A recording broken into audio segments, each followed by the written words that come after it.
Assalamualaikum warahmatullahi wabarakatuh. Kami dari kelompok 2 mata pelajaran Sejarah Kebudayaan Islam. Kami di sini akan membahas tentang Kerajaan Demak. Ada apa aja sih di dalam Kerajaan Demak? Mari kita bahas bersama-sama. 1. Kerajaan Demak. Kesultanan Demak atau Kerajaan Demak adalah kerajaan Islam pertama di Jawa. Kerajaan Demak menjadi pusat penyebaran agama Islam di Jawa di bawah kepemimpinan raja pertamanya dengan adanya peran sentral Wali Sanga. Kerajaan tersebut didirikan oleh Raden Patah, putra mahkota Kerajaan Majapahit. Raden Patah merupakan putra Prabu Brawijaya V, raja terakhir Majapahit sebelum runtuh. Sang ibu bernama Siu Banci atau Putri Campa, seorang wanita berdarah Cina yang menganut agama Islam. Kerajaan Demak berdiri pada awal abad ke-16 Masehi. Seiring kemunduran Majapahit, kematian Majapahit sebagai kerajaan besar di tanah Jawa tersebut membuat Demak menemukan momentum untuk berkembang dan menjadi pusat perdagangan. Dengan dibantu para wali sanga, kerajaan ini pun akhirnya menjadi kerajaan yang menjadi pusat penyebaran agama Islam di tanah Jawa dan beberapa wilayah timur di Nusantara.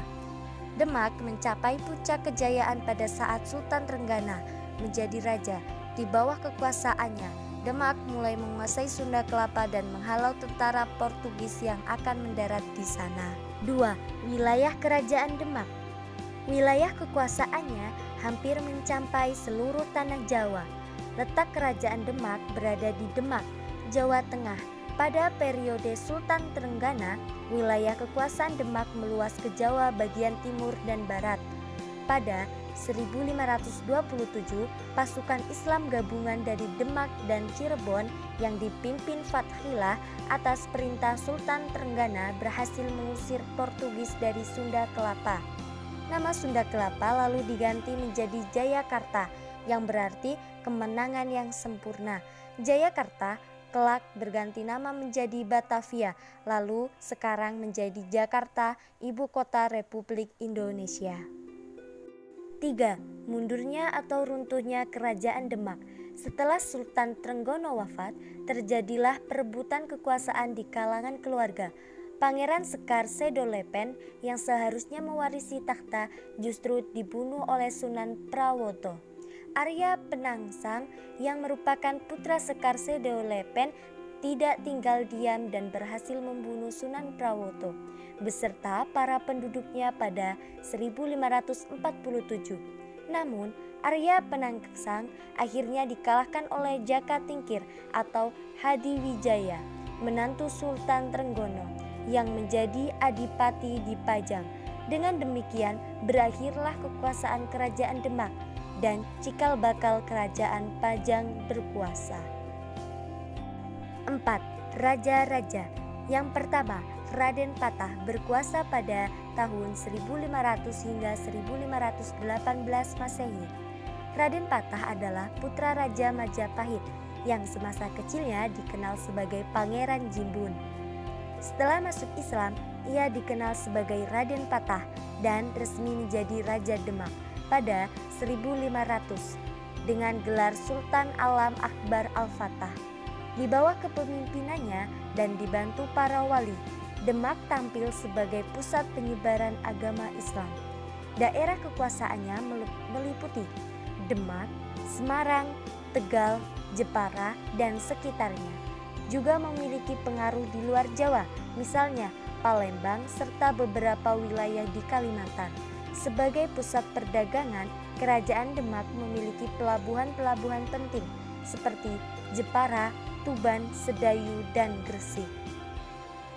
2. Pati Unus berkuasa pada tahun 1518 hingga 1521 Masehi. Setelah Raden Patah wafat pada 1518, kekuasaan kemudian dipegang oleh putranya, Pati Unus. Meski masa pemerintahannya cukup singkat, Pati Unus dikenal sebagai panglima perang yang berani dan berusaha membendung pengaruh Portugis untuk tidak sampai meluas ke Jawa. Oleh karena itu, ia mendapat julukan Pangeran Sabrang Lor. Di bawah kepemimpinan Pati Unus, visi besar Demak adalah menjadi kesultanan maritim yang besar. Pati Unus wafat pada 1521 di pertempuran Malaka. Yang ketiga, Sultan Trenggono 1521 hingga 1546 Masehi. Pati Unus wafat tanpa meninggalkan putra, sehingga kekuasaan dilanjutkan oleh adiknya, Raden Trenggono, yang menjadi raja bijaksana. Pada masa inilah Kesultanan Demak ada pada masa kejayaan. Sultan Trenggana berhasil menyebarkan Islam di Jawa Tengah dan Jawa Timur. Di bawah kekuasaannya, Demak mulai menguasai Sunda Kelapa dan menghalau tentara Portugis yang akan mendarat di sana pada tahun 1527. Selain itu, ia juga menguasai Tuban tahun 1527, Madiun pada tahun 1529, Surabaya dan Pasuruan pada tahun 1527, Malang pada tahun 1545, dan Blambangan. Sultan Trenggono gugur dalam serangannya ke Pasuruan pada tahun 1546. 5. Peninggalan Kerajaan Demak. 1. Soko Majapahit.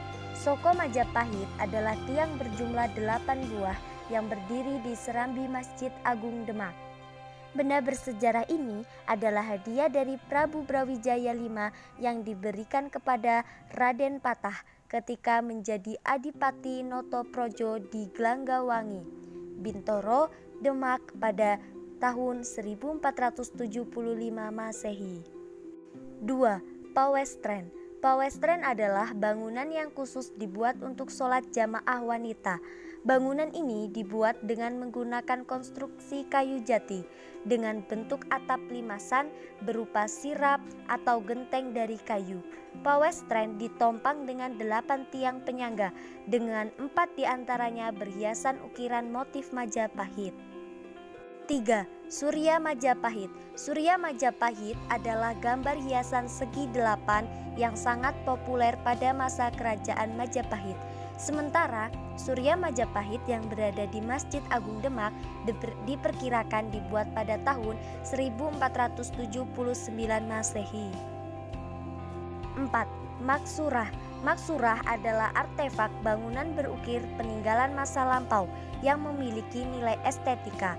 Karya seni ini mendominasi keindahan ruang dalam Masjid Agung Demak. Maksurah berukiran tulisan Arab yang intinya agar memuliakan keesaan Allah. 5. Pintu Bledek. Pintu Bledek adalah pintu hasil ciptaan Ki Ageng Selo pada zaman wali yang konon mampu menangkal petir. 6. Mihrab atau tempat pengimaman. Di dalam mihrab terdapat hiasan gambar bulus yang merupakan prasasti Condo Sengkolo. Selain itu, di depan mihrab sebelah kanan terdapat mimbar untuk khotbah. 7. Dampar Kencana. Dampar Kencana adalah hadiah untuk Raden Patah dari Prabu Brawijaya V, Raja Majapahit. 8. Soko Tata atau Soko.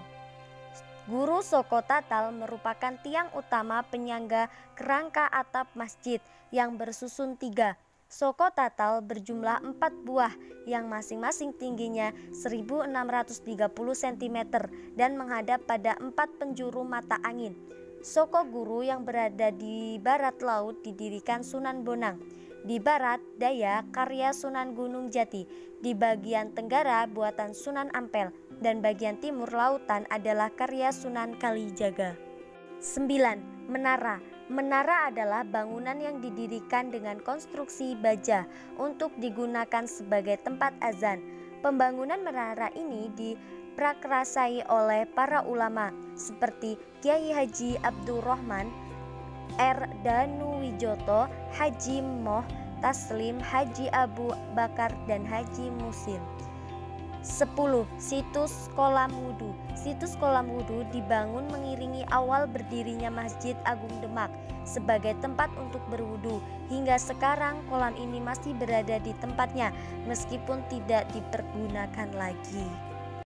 Sekian, terima kasih. Wassalamualaikum warahmatullahi wabarakatuh.